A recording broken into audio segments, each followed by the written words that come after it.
Olá, tudo bem? Como vocês estão?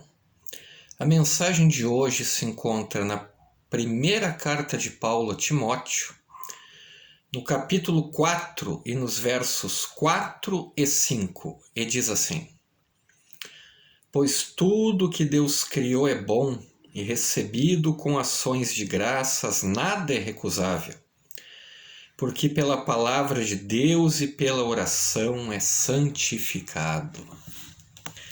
Esse texto tem sido motivo de debate no meio evangélico. Será que Paulo aqui está dizendo que qualquer alimento, qualquer coisa que a gente coma, santificando a Deus e orando, se torna limpo? Será que é essa a mensagem do texto? Primeiro ponto. Paulo, em 1 Timóteo, não estaria ordenando os cristãos a comerem de tudo? A oração santifica alimentos imundos? Estaria o apóstolo eliminando todas as distinções entre alimentos limpos e imundos do Antigo Testamento? Os cristãos do Novo Testamento têm hoje plena liberdade de comer sem qualquer restrição de tudo que Deus criou?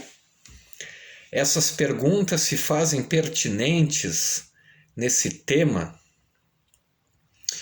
Agora a questão central é a seguinte: um texto difícil deve ser analisado à luz de textos que falem do mesmo assunto.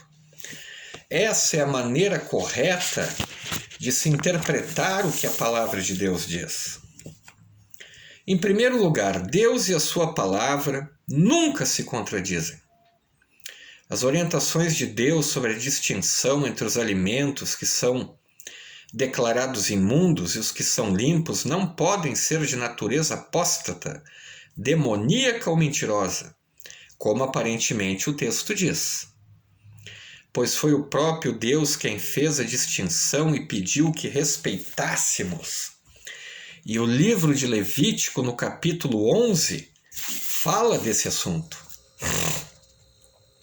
Veja só o que diz o livro do profeta Ezequiel, no capítulo 44 e no verso 23. Ao meu povo ensinarão a distinguir entre o santo e o profano, e o farão discernir entre o imundo e o limpo. Não há uma aparente controvérsia no texto de Timóteo com o de Ezequiel.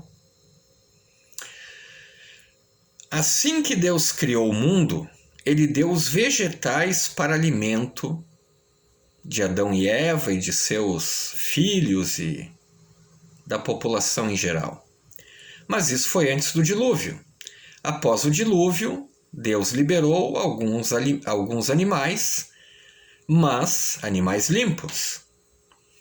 Os outros animais foram feitos para ornamentação, cargas, limpeza, equilíbrio ecológico, etc. Não há nenhum relato na Bíblia que nos faça crer que pela oração um animal imundo, vivo ou morto, tenha sido transformado em animal limpo. Nenhum relato da Bíblia fala isso.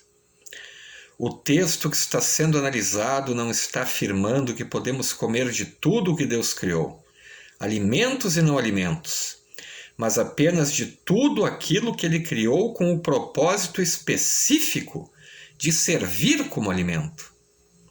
Caso contrário, estaria autorizado até o canibalismo, pois o homem é também criatura de Deus. Você vê como realmente é complicada a situação? Paulo, em 1 Timóteo, diz respeito a certas proibições alimentares que eram contrárias ao ensinamento bíblico, difundidas e defendidas pelos gnósticos do primeiro século depois de Cristo. Estes criam que a matéria não fora criada por Deus, mas por uma divindade inferior e que era má em sua essência. Eles condenavam as relações sexuais e certos alimentos. Assim fazendo, criam que estavam dando provas de crescimento da espiritualidade, que esta prática levaria a alma a libertar-se de tudo que é material. Então Paulo estava exortando uma classe de pessoas. Paulo contesta essa ideia dicotômica ao afirmar que os verdadeiros alimentos foram criados pelo próprio Deus, e não por uma divindade inferior, sendo consequentemente bons e apropriados para o consumo. Jamais passou pela cabeça de Paulo anular a distinção entre animais limpos e imundos que Deus havia feito, pois não era esse o assunto tratado nesse texto em questão. Meu querido amigo, minha querida amiga, a Bíblia não se contradiz. Nós precisamos analisar com cuidado certos textos bíblicos para não cairmos em tentação. E Paulo estava se referindo a um grupo de pessoas específicas que pensavam que estavam agindo da maneira correta. Grande abraço a todos, fiquem com Deus e até a próxima.